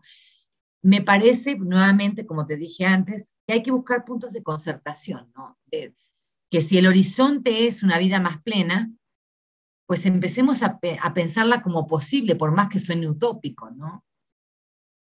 Eso creo. En, para mi tesis hice como un marco teórico, creo yo, bastante peculiar, porque me traje sobre todo muchos conceptos políticos para estudiar migración. Y es Ajá, algo que me han pues criticado mis profes hasta cierto punto, no, no algo que me invalide pues la investigación, pero es como te va a costar trabajo, hay conceptos que se adaptan mejor, pero bueno, uno es el significante vacío de la Clau, que por de la cierto CLO. ajá, que es argentino, ideología, pero a partir de Gramsci, hegemonía también a partir de Gramsci, y tal vez el concepto cultural, o bueno, más cultural y que le quedaría más al migrante es el de identidad o identidades Ujú. de Stuart Hall.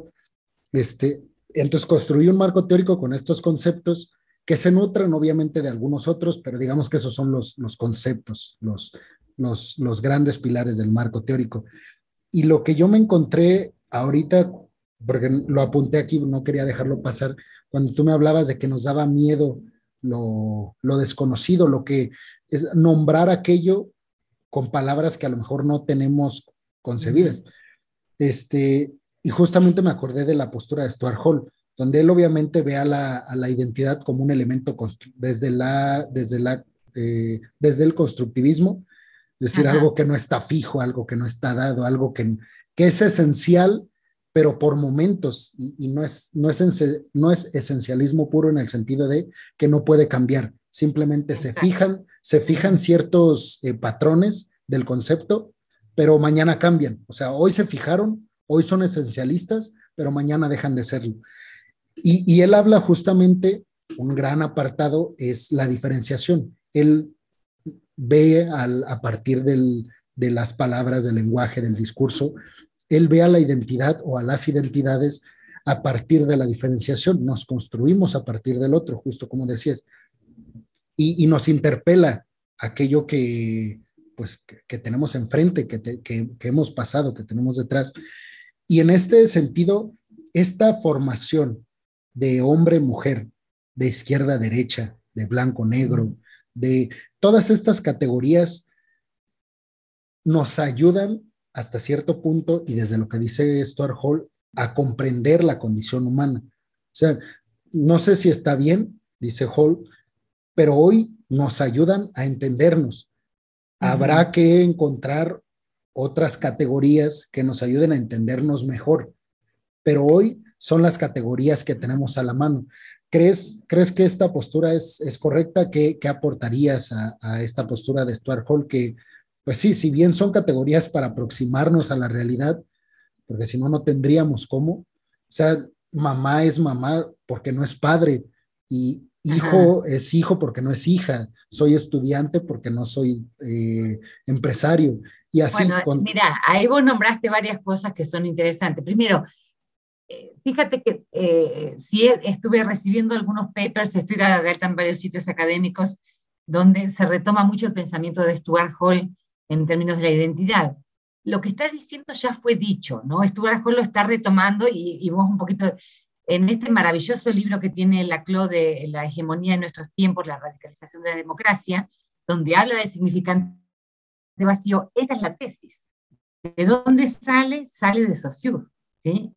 La teoría del valor en el signo lingüístico. Es una teoría lingüística donde te dice, es gato, el gato es el animalito de cuatro patas que tiene que ronronear, bla, bla, pero también es lo que no es perro, ni, o no es pantera, ni tigre, ni para compararlo con los felinos, ¿no?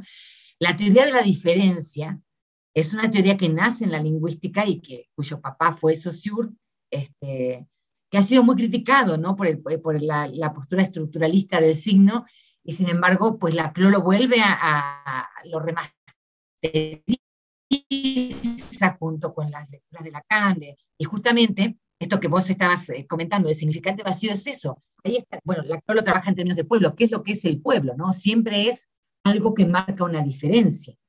Pero eso, digamos, si no queremos que se esencialice, que quede como un fijismo conceptual, se va a mover al calor de la empiria o al calor de la realidad. Eh, entonces sí creo que no tenemos otra, Alejandro, pues que nombrar. Por eso en esta película que además te la recomiendo mucho, XY, no hay forma de poder nombrar aquello que aparece como lo que no está categorizado previamente como hombre o mujer. Bueno, el nombre hermafroditismo o intergénero o intersexo pues están tratando de abrir una semiosis posible para otro tipo de identidad, ¿no? Pero finalmente, pues yo sí soy de las que piensa, por eso la cité a Rosy Braidotti, la identidad es un proceso inconcluso. ¿Quién necesita identidad? Las políticas estatales. El gobierno necesita identidades para gestionar sus políticas públicas, por ejemplo. Pero en realidad, como también dice Butler, ¿qué tanto interesa hacer lo mismo o persistir en el tiempo bajo una determinada forma, con una determinada cualidad o con un determinado fondo? Pues la posibilidad de ser mutantes, ¿no? También es una posibilidad interesante desde el punto de vista político, no aferrarte. Ahí te recomiendo que para tu marco teórico, si querés hacerme acordar, hay un texto me parece que se llama Begoña, la autora, Ajá. que retoma la filosofía, la dialéctica negativa de Adorno y que dice, bueno, hecho el concepto, piensa el contraconcepto, es decir, el concepto contra el concepto para ir trabajando precisamente. Adorno está hablando del concepto de identidad, bueno, no está hablando del concepto de identidad, está hablando de la vivencia de la identidad, la experiencia de la identidad. Pero me parece que esto del significante vacío es justamente pues lo que hoy se puede, digamos, lo que hoy tenemos como en este mundo heterosexual hegemónico, hombre o mujer, se puede multiplicar y no hay ningún problema en eso, no hay ninguna controversialidad de ética, ni lo único es que el aferramiento a nuestras categorías para percibir un mundo ordenado de acuerdo a lógicas del poder, ¿no? Sí, justamente. Y, y hablé con un profesor porque me costaba un montón de trabajo entender el concepto del significante vacío, porque después aterrizarlo en migración me costaba adjudicárselo pues al migrante. Y, y justamente, bueno, ahí no sé si tú lo dominas ese concepto, pero a Ujú. lo que mi profesor me dijo, ya dialogando con él, hasta pues intercambiando puntos de vista, creyendo que uno tiene la razón y el otro la tiene, este, el profe me decía, es que Aarón López Feldman, para darle el crédito a Aarón si ve este programa, y dice que el concepto de significante vacío de la CLO no está vacío, sino que está repleto de sentido. Y me ponía el ejemplo es que él me decía, cualquier cosa puede ser un significante vacío, solamente tienes que buscar cómo justificarlo. Y me ponía el ejemplo, eh, pues, de migrante. Y decía, ok, el significante vacío de migrante está vacío porque está repleto de calificativos que le llaman migrante, mexicano, hondureño, salvadoreño, ilegal y un Mano montón, negra. mano negra, un montón de calificativos que llenan ese significante y que por estar tan lleno se pierde ese significante. No sé si me explico. Esa fue Sí, la... sí, sí, pensá Ujú, que, bueno, originariamente el concepto es lacaniano, ¿no? Y si vos lo mirás como más en clave de génesis, el llanto del bebé es un significante vacío. El bebé llora porque siente un ujú, desequilibrio en su cuerpo, está indiferenciado con el entorno, o sea, se siente totalidad y llora. ¿Y quién le adjudica? Tiene calor, tiene frío, ya se hizo popó, quiere dormir, pues es el otro. O sea, ahí el llanto es un desequilibrio poblado de un desequilibrio quizás biológico, anatómico, emocional, porque también puede estar buscando que lo carguen, que lo apapachen, no sé, ¿no?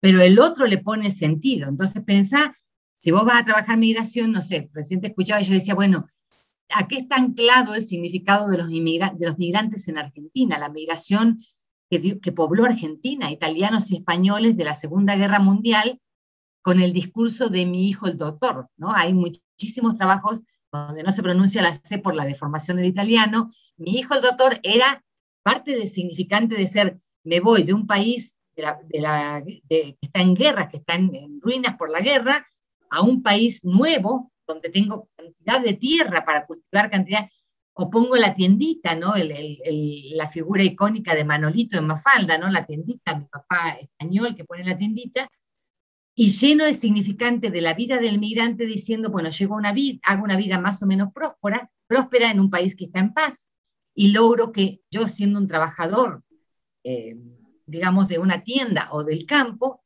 logro que mi hijo entre en la universidad. Eso poblaba el significado de migrante, ¿sí? Cuando Bauman trabaja la migración selectiva, tenés otro tipo de migración, ¿no? Es una migración donde Inglaterra, por ejemplo, o Francia o Alemania, buscan perfiles de formación muy específicos, o de muchísima capacidad o de certificaciones y meritocracia, porque les hace falta determinada formación dentro del esquema de producción nacional o de educación o de lo que sea, industrialización, lo que sea. Entonces, ¿qué es la migración? Ahora, pensar esto, ¿no? El migrante mexicano, el latino, la latina people en Estados Unidos, y la mirada del mexicano resentida hacia un país que lo hace sentir menos, que lo inferioriza, que lo pone a destapar tubos y a hacer trabajos que ellos no quieren hacer, pero que se reproduce desde ese migrante hacia el hondureño con el mismo odio, con el mismo repudio. Entonces, esta plasticidad del lenguaje para poder abarcarnos, de vaciarse en realidad, yo no estoy tan segura que esté tan pleno. Me parece que más bien el significante vacío alude a que la palabra va a cambiar, finalmente es una caja de resonancia del cambio social. Sí. ¿Sí? Me acordaba del SIDA en Argentina. En Argentina, cuando el SIDA fue un tema, ¿no? Un temón, ahora sigue habiendo gente que vive con HIV, gente que padece SIDA, pero ya no son un tema de agenda, ¿no? Cuando fue el estallido del tema en la década del 80, terminando la década del 80-90, le llamaban la peste rosa. Ahí tenés un significante poblado del prejuicio, la ignorancia, porque la peste rosa aludía a un castigo divino, rosa aludía a la feminización del hombre gay, ¿no? Y se vivía como algo precisamente como un castigo por haber pecado haciendo un uso degenerado de tu propia sexualidad. Ese era un significante que se pobló de un sentido, hasta que yo decía, bueno, la única peste rosa es la de la ignorancia, ¿no? Porque pues sí, después se supo que, o en el mismo momento se sabía, pero no era lo que se decía, que una mujer que padecía diabetes y que se hacía diálisis también se podía contagiar, que había formas de contagio que no tenían que ver con el ejercicio de la sexualidad, ¿no? O de la promiscuidad.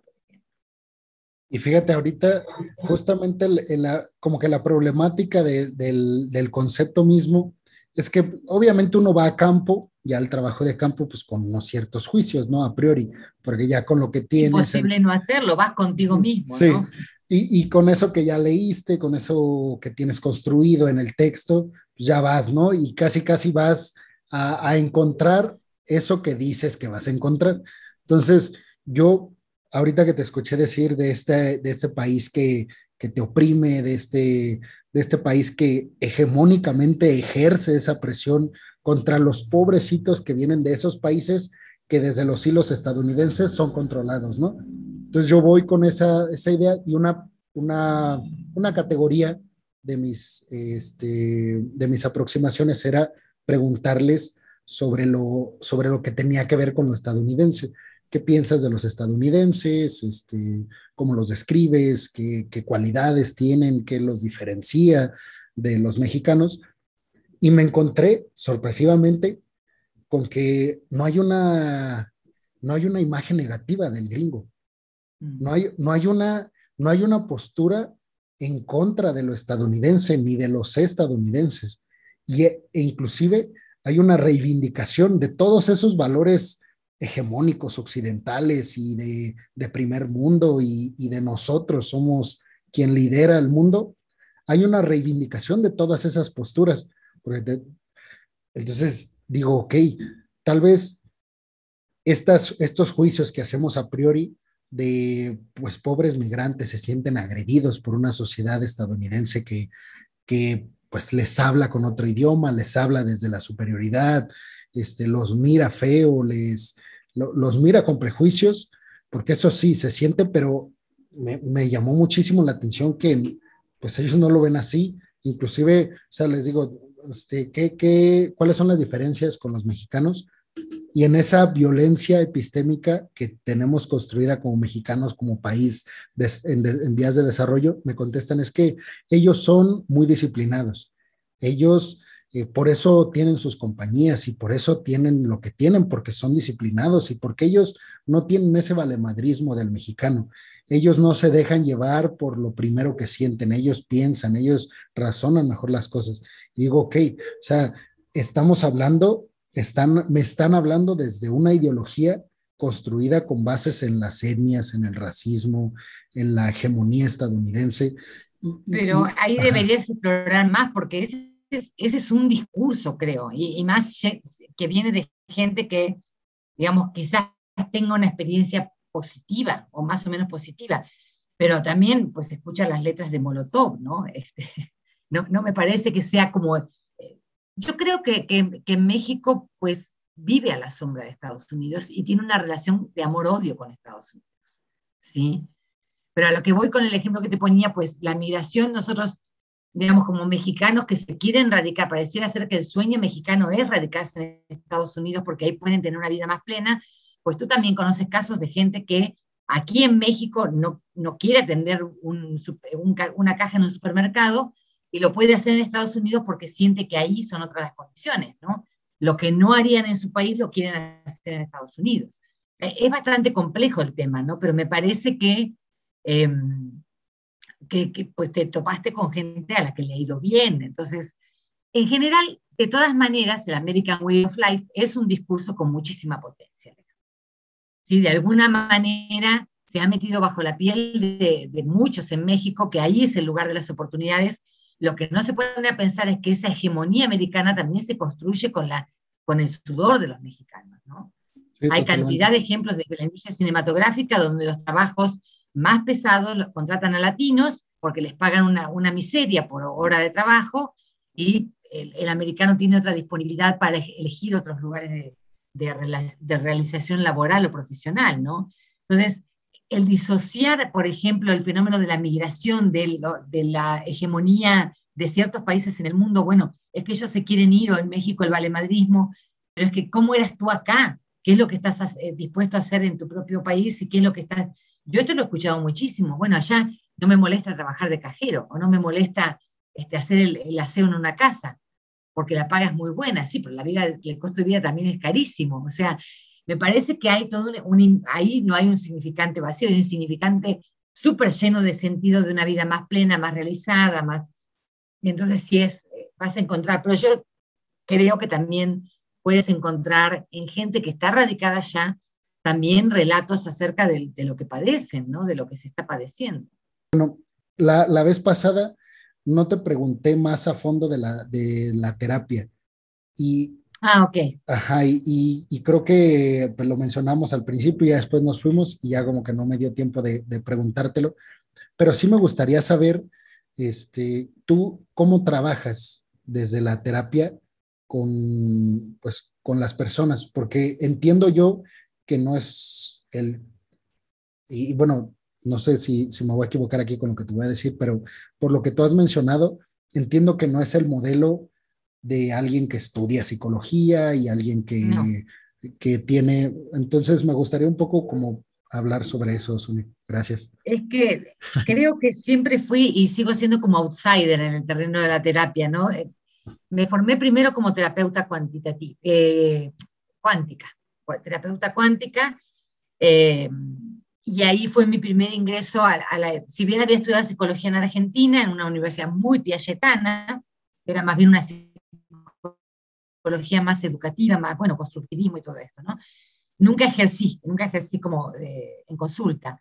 Me encuentro con la terapia cuando alguien me invita a compartir un proyecto de empresa, trayendo estos medidores de energía molecular, y para poder ofrecer esa terapia, pues tenía que capacitarme, tenía que certificarme como terapeuta cuántica, y ahí empiezo a volver, ¿no? Y esa vuelta, pues, me llevó hasta lo que ahora hago. Eh, Hago terapia narrativa, la crea un señor que se llama White, eh, es en Nueva Zelanda, es una terapia, digamos, una propuesta mucho más cercana a nuestros tiempos. Si te pones a pensar cuando escribió Freud sus obras de psicoanálisis, pues ya la sociedad ha cambiado muchísimo, entonces quizás si uno se atuviera mucho a lo que él trabajaba precisamente en ese momento, pues no podríamos dar respuesta a las nuevas problemáticas, ¿no? Probablemente, ¿no? Eh, la terapia narrativa trabaja precisamente el poder realizar o construir en interacción con tu terapeuta una narrativa más plena en el entendido de que el lenguaje crea la realidad. Es decir, si vos tenés una experiencia, un evento en tu niñez donde te sentiste desprotegido o violentado o abandonado, hay una forma de volver sobre ese pasado que no va a cambiar el pasado porque pasó, pero que sí desde la narrativa se puede resemantizar, se le puede dar otra semantización y vuelvo al tema del significante, tomo el mismo significante y le voy como haciendo una proliferación de sentidos que me dejen un lugar más pleno, ¿no? Quienes han tenido la resiliencia, por ejemplo, el concepto de resiliencia, bueno, si has tenido una vida muy dura, es probable que tengas también la posibilidad de haber generado recursos mucho más sofisticados para sobrellevar el malestar, ¿no?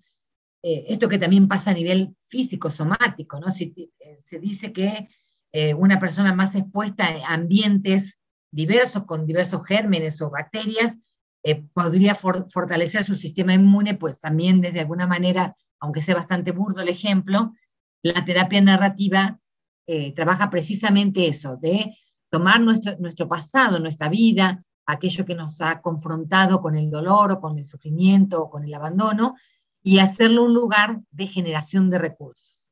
Entonces, es una terapia muy dialógica, a mí me gusta muchísimo, me encanta darla. Eh,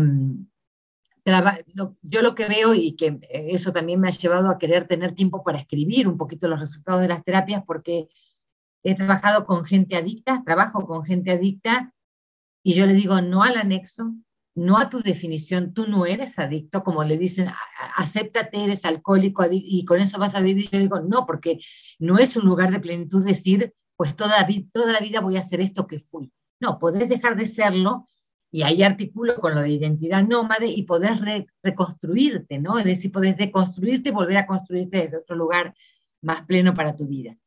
Entonces, trabajo, no doy medicamentos, saco medicamentos, eh, pero bueno, trabajo, digamos, una de las, como el puntapié inicial es que la gente que viene a terapia entienda, tú no eres el problema, tú tienes un problema. Y como tú tienes un problema, eso que es un problema que objetivamente tiene olor, textura, tamaño, emociones, lo puedes sacar de tu vida y disponer a vivir más cómodamente y habitar tu propia vida desde un lugar más pleno. Y bueno, Sonia, pues tenía una dinámica que ya para cerrar me gustaría tener contigo.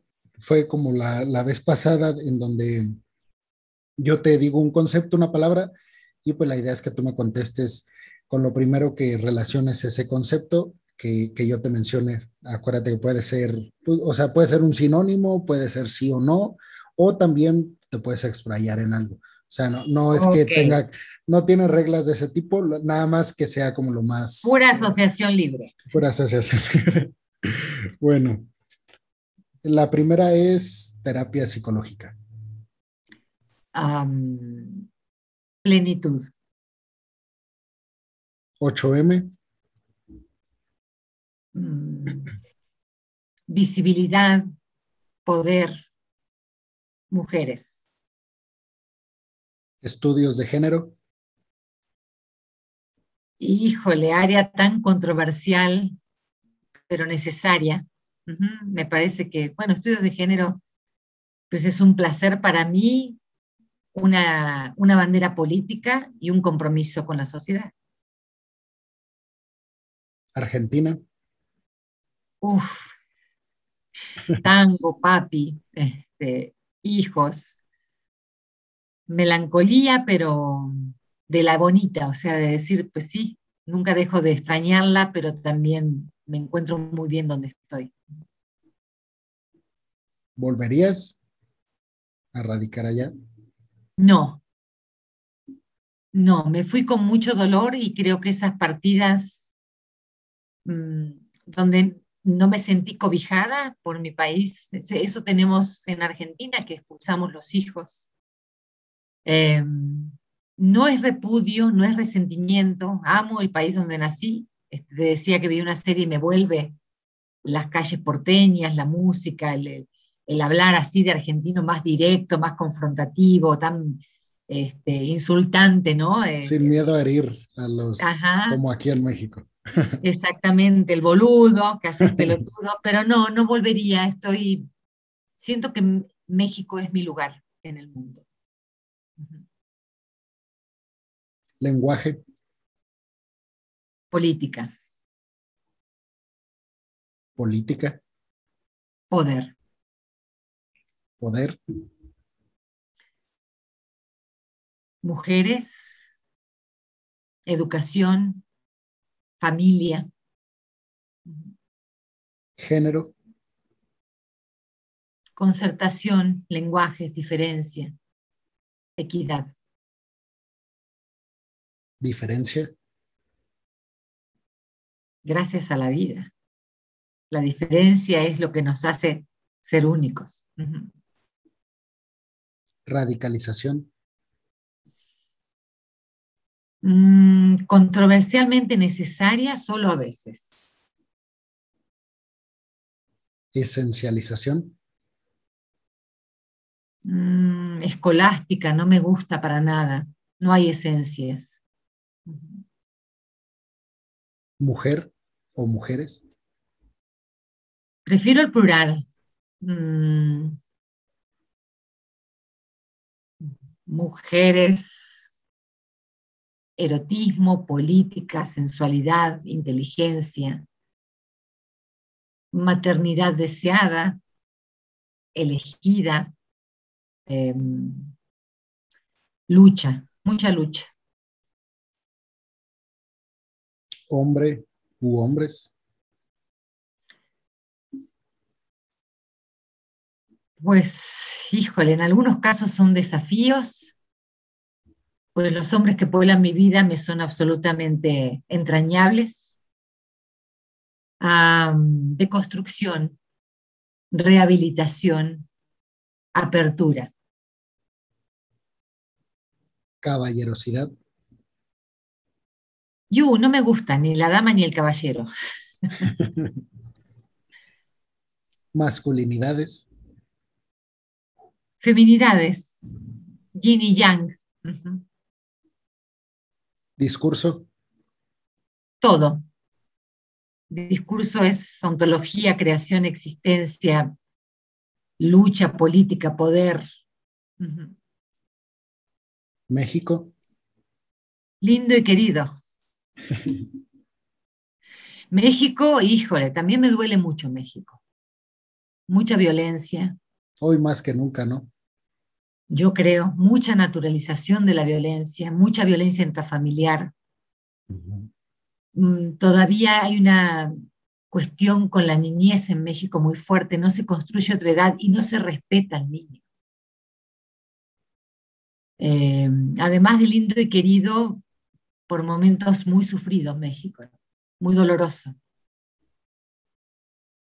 Ideologías, Lenguajes, signos, semiosis, percepciones, posibilidades, luchas. sociedades, Mm, Subjetividades que estructuran, subjetividades estructurantes, necesarias, padecidas. a lo, a lo Bourdieu, A lo Bordio. Ajá, exactamente. semiótica, Híjole, una de mis pasiones. Si la cruzada que hizo Humberto Eco con el nombre de la rosa no hubiese sido en muchos casos, desde muchas miradas un intento fallido, porque nadie entendió su libro, pues creo que sí eso tendría que formar parte de una formación desde la primaria. Semiótica, semiosis, signo, lenguaje. No los lenguajes de laboratorio, los lenguajes que hablamos socialmente, el periódico, el Instagram, el Twitter, Facebook, la vida cotidiana, el insulto de la madre o del padre, eso es lo que deberíamos analizar. Simone de Beauvoir, Una luchadora, quizás atrapada en su propio discurso.